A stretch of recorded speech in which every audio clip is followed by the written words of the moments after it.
Et si le problème, ce n'était pas le monde autour, mais la façon dont on réfléchit? On pense être logique, rationnel, objectif, mais en réalité, le cerveau nous piège tous les jours. Il déforme, il simplifie, il trompe. Et le pire, c'est qu'on ne s'en rend pas toujours compte. Et ces erreurs invisibles influencent nos décisions, nos relations et notre perception du réel. Dans cette vidéo, vous l'aurez compris, on va voir 12 biais cognitifs que tout le monde subit. Et surtout, comment les éviter pour penser plus clairement et arrêter de se faire piéger par votre cerveau. Parce que le danger, ce n'est pas de se tromper, c'est de croire qu'on a raison. Passons tout de suite au premier biais, le biais de confirmation. Et oui, le cerveau ne fonctionne pas comme un juge neutre, il fonctionne comme un avocat. Une fois qu'il a une idée, il cherche des preuves pour la défendre, et même si cette idée est fausse. Le biais de confirmation pousse à chercher ce qui confirme ce qu'on pense, ignorer ce qui nous contredit et interpréter les infos dans son propre sens. On ne cherche pas la vérité, on cherche à avoir raison. Ce biais est dangereux parce qu'il renforce les erreurs. Plus on est exposé à des idées similaires, plus on croit qu'elles sont vraies. Les travaux de Daniel Kahneman montrent que le cerveau privilégie la cohérence interne plutôt que la vérité. Des individus exposés uniquement à des opinions similaires renforcent leurs croyances initiales. La clé pour limiter ce biais, cherchez volontairement ce qui nous contredit. Parce que réfléchir, ce n'est pas défendre ses idées, c'est accepter de les remettre en question. Biais numéro 2, l'effet de halo. Imagine une pièce éclairée par une lampe très forte. Tout paraît uniforme, tout semble pareil. Mais en réalité, la pièce a des zones différentes. L'effet de halo, c'est laisser une seule impression déformer toute la perception. Le concept d'effet de halo a été démontré par Edward Thorndike en 1920, montrant que les jugements globaux influencent l'évaluation des traits spécifiques. Les recherches en psychologie sociale confirment que l'apparence ou une première impression influence fortement la perception globale. La solution, séparer. Une qualité, ce n'est pas la globalité. Un défaut, ce n'est pas une identité. Passons tout de suite au biais numéro 3, le biais de disponibilité. Le cerveau, c'est un peu comme une bibliothèque mal rangée. Les informations les plus visibles ne sont pas forcément les plus importantes. Elles sont juste plus accessible, et on finit par croire que ce qu'on voit le plus est ce qui arrive le plus. Le biais de disponibilité pousse donc à juger la réalité à partir de ce qui est facile à se rappeler. Le cerveau utilise un raccourci. Si j'y pense facilement, c'est que c'est fréquent. Mais ce raccourci est trompeur. Les informations marquantes, choquantes ou répétées sont plus mémorisées, mais pas forcément plus courantes. Résultat, une perception déformée, une peur exagérée et des mauvaises décisions. Allez, prenons cet exemple. On voit souvent des accidents d'avion aux infos, alors on a l'impression que c'est dangereux, alors que statistiquement, c'est beaucoup plus sûr que la voiture. Alors pourquoi? Parce que c'est rare, mais très médiatisé. Les travaux de Amos Tversky et Daniel Kahneman en 1973 ont montré que les individus surestiment la fréquence d'événements faciles à mémoriser. Les recherches indiquent que la médiatisation amplifie la perception du risque. La solution, vérifier les faits. Ne pas se fier à l'impression, se fier aux données, parce que ce n'est pas ce qu'on voit le plus qui est le plus vrai. Passons tout de suite au biais numéro 4, le biais d'ancrage. Le biais d'ancrage pousse à donner trop d'importance à la première information reçue, même si celle-ci est incomplète, approximative ou fausse. Elle devient une référence. Et toutes les décisions suivantes s'ajustent autour de cette base. Alors, quel est le problème, me direz-vous? Eh bien, le cerveau ne repart pas de zéro. Il ajuste à partir de cette encre. Prenons cet exemple concret. Un prix affiché très élevé à 1 000 €, puis une réduction à 500 €. Alors, on a l'impression que c'est une bonne affaire. Alors que la vraie question devrait être, est-ce que ce produit vaut vraiment 500 €? Le premier chiffre influence donc la perception.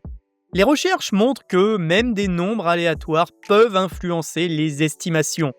Les études en économie comportementale confirment que ce biais affecte les décisions financières. Autrement dit, la première information façonne la perception.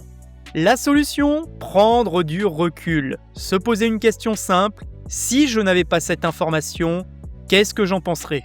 Parce que penser librement, c'est savoir se détacher du point de départ. Allez, passons tout de suite au biais numéro 5, le biais de négativité. Le cerveau, c'est un peu comme du velcro pour le négatif et du téflon pour le positif.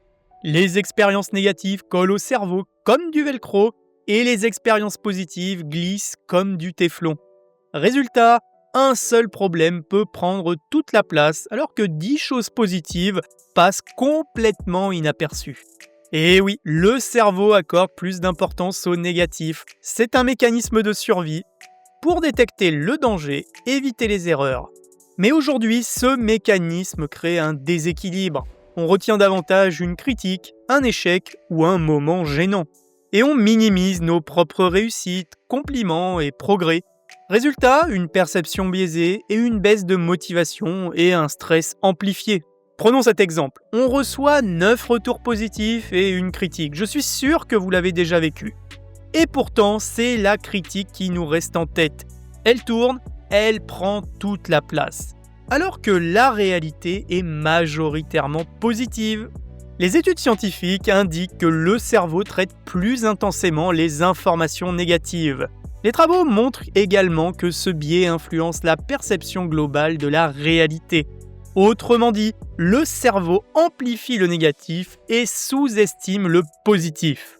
La solution, recontextualiser. Ne pas ignorer le négatif, mais ne pas oublier également le positif. Parce que voir juste, ce n'est pas voir le pire, c'est voir l'ensemble. 6e biais, l'effet Dunning-Kruger. L'effet Dunning-Kruger, c'est comme être une petite colline et croire qu'on voit toute la montagne. Plus on apprend, plus on réalise qu'il y a encore à découvrir. Et plus on comprend, plus on devient humble. Ce biais pousse les personnes les moins compétentes à surestimer leurs capacités. Pourquoi, me direz-vous ?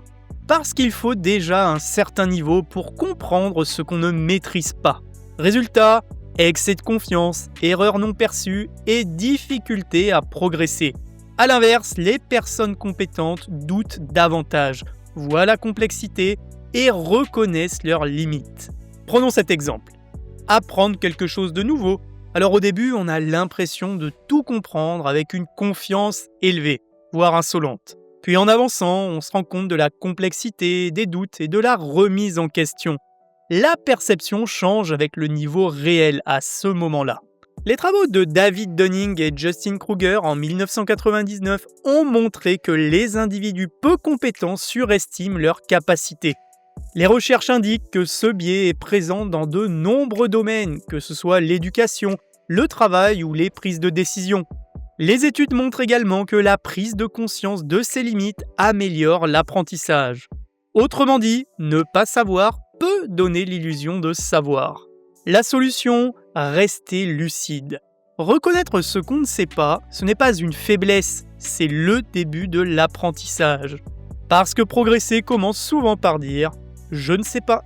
Allez, passons tout de suite au 7e biais, le biais du statu quo. Le statu quo, c'est comme un vieux canapé. Il n'est pas vraiment confortable, mais il est familier.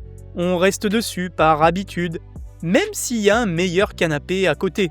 Et oui, le cerveau préfère ce qui est connu, même si ce n'est pas optimal pour vous. Pourquoi ? Parce que le changement implique l'incertitude, un effort et un risque. Alors on reste dans ce qu'on connaît et on fait les mêmes habitudes, les mêmes choix et les mêmes situations. Le problème, le confort à court terme peut devenir un blocage à long terme. Prenons cet exemple. Rester dans une situation qui ne nous convient pas, c'est-à-dire le travail, une routine ou des habitudes, mais essayer quelque chose de nouveau, même petit, peut ouvrir des grandes possibilités. Les recherches en économie comportementale montrent que les individus préfèrent maintenir une situation existante même si une meilleure option est disponible. Autrement dit, on ne choisit pas toujours le meilleur, on choisit souvent le plus familier. Le statu quo rassure, mais limite. La solution, c'est tester. Alors pas tout changer, mais essayer. Parce que rester pareil est parfois le plus grand risque. Passons tout de suite au 8e biais, le biais d'attribution. Voir quelqu'un agir d'une certaine manière, c'est un peu comme lire une page d'un livre. On ne voit qu'un extrait, mais pas toute l'histoire. Mais le cerveau complète automatiquement. Et souvent, il se trompe. Le biais d'attribution pousse à expliquer le comportement des autres par leur personnalité plutôt que par le contexte. Prenons cet exemple. Quelqu'un vous répond sèchement. Le premier réflexe serait de dire que cette personne est désagréable. Mais en réalité, soit elle passe une mauvaise journée, soit elle est stressée, soit elle est fatiguée. Sans contexte, le jugement est incomplet. Les travaux de Lee Ross ont mis en évidence l'erreur fondamentale d'attribution. Les recherches montrent que les individus surestiment les causes internes et sous-estiment les causes externes. Les études en psychologie sociale indiquent que ce biais influence fortement les relations humaines. La solution, toujours ajouter du contexte. Avant de juger une personne, toujours se poser une question, et si ce n'était pas elle, mais la situation. Passons tout de suite au biais numéro 9, le biais de projection. On voit le monde à travers ses propres yeux, ses expériences, ses valeurs, ses émotions, et on suppose que les autres voient totalement pareil. Mais la réalité, c'est que chacun a ses propres filtres, comme si chacun portait des lunettes différentes. Le biais de projection pousse à croire que les autres pensent comme nous, ressentent comme nous et réagiraient comme nous. Résultat, une incompréhension, des attentes irréalistes et de la frustration. On oublie que chaque personne a une histoire différente, une perception différente et des priorités différentes. Les recherches en psychologie sociale montrent que les individus projettent leurs propres pensées et émotions sur les autres. Les études indiquent que ce biais influence les relations et les jugements sociaux. Autrement dit, on pense comprendre les autres, mais on se base souvent sur soi. La solution, différencier. Les autres ne sont pas des copies, ils sont juste différents et il faut l'accepter. Et comprendre quelqu'un, ce n'est pas se mettre à sa place avec ses propres filtres, c'est essayer de voir avec les siens. Passons au 10e biais, le biais des coûts irrécupérables. Je suis sûr que ça vous est déjà arrivé, vous êtes au cinéma, le film est mauvais. On n'aime pas, mais on reste quand même, parce qu'on a payé. Pareil au restaurant, on n'aime pas, mais on finit quand même son assiette. C'est bizarre. Partir serait pourtant la bonne solution. Et oui, le biais des coûts irrécupérables pousse à continuer une situation uniquement parce qu'on a déjà investi du temps, de l'argent ou de l'énergie.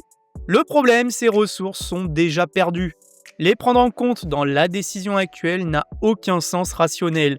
Mais le cerveau, lui, veut rentabiliser le passé. Résultat, on s'entête, on perd encore plus et on reste bloqué.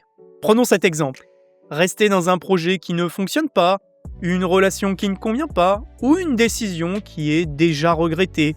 Alors que la vraie question est plutôt « est-ce que ça vaut le coup de continuer ?» Les recherches en économie comportementale montrent que les individus prennent des décisions irrationnelles en se basant sur des coûts déjà engagés. Autrement dit, le passé ne doit pas dicter l'avenir. Le coût irrécupérable est un piège. La solution, regarder devant, ne pas se demander qu'est-ce qu'on a déjà investi, mais plutôt qu'est-ce qui est le mieux à partir de maintenant. Parce que continuer une mauvaise décision ne la rendra pas meilleure. Passons au 11e biais, le biais d'autorité. Imagine suivre quelqu'un en pleine forêt. Il parle avec assurance, il semble sûr de lui. Alors on le suit. Mais on ne regarde pas où il va. Alors le problème, ce n'est pas la personne, c'est le fait de ne pas vérifier le chemin. Le biais d'autorité pousse à accorder plus de crédibilité à une information selon qui l'a dit. Par exemple, une personne connue, un expert ou une figure d'autorité. Le cerveau, lui, simplifie. S'il le dit, c'est que c'est vrai. Mais une personne compétente peut aussi se tromper, simplifier ou parler hors de son domaine. Ce qui compte, ce n'est pas la personne, c'est le contenu. Prenons cet exemple. Si une personne célèbre affirme quelque chose, le premier réflexe serait de la croire, sans vérifier. Alors que la vraie question, pourtant, devrait être « sur quoi c'est basé ? Est-ce vérifiable ?» L'autorité influence, mais ne garantit pas la vérité. Les expériences de Stanley Milgram ont montré que les individus obéissent à une autorité même contre leur propre jugement. Et les recherches en psychologie sociale indiquent que l'autorité influence fortement les décisions et les croyances. Autrement dit, on croit plus facilement une personne qu'une idée. La solution, analyser et ne pas se demander qui parle, mais plutôt, est-ce que c'est vrai ce qu'il dit ? Parce que la vérité ne dépend pas du statut, elle dépend des faits. Passons au 12e et dernier biais de cette vidéo, le biais de l'effet de groupe, autrement appelé le biais du conformisme. Imaginez un groupe qui marche dans une direction. Tout le monde avance, alors on suit sans vérifier, sans réfléchir. Parce que si tout le monde y va, c'est que c'est bon. Mais le groupe peut se tromper. Et oui, le cerveau est social, il cherche à s'intégrer, éviter le rejet, suivre la norme. Résultat, on adopte souvent les opinions du groupe, même si on doute intérieurement. Ce biais pousse à éviter de contredire, à se conformer et à ne pas penser par soi-même. Le problème, le consensus ne garantit pas la vérité. Prenons cet exemple. En groupe, tout le monde pense la même chose. Et même si on doute, on se tait. Ou même pire, on adopte l'opinion du groupe alors qu'on ne le pensait pas au début. Alors qu'en réalité, beaucoup pensent peut-être la même chose en silence. Les recherches en psychologie sociale indiquent que la pression sociale influence fortement les décisions. Les études montrent que le conformisme peut mener à des erreurs collectives. Autrement dit, ce n'est pas parce que tout le monde pense pareil que c'est juste. Le conformisme rassure mais limite. La solution, penser. Et ne pas se demander qu'est-ce que les autres pensent, mais plutôt qu'est-ce qui est vrai. Parce que réfléchir par soi-même, c'est parfois aller à contre-courant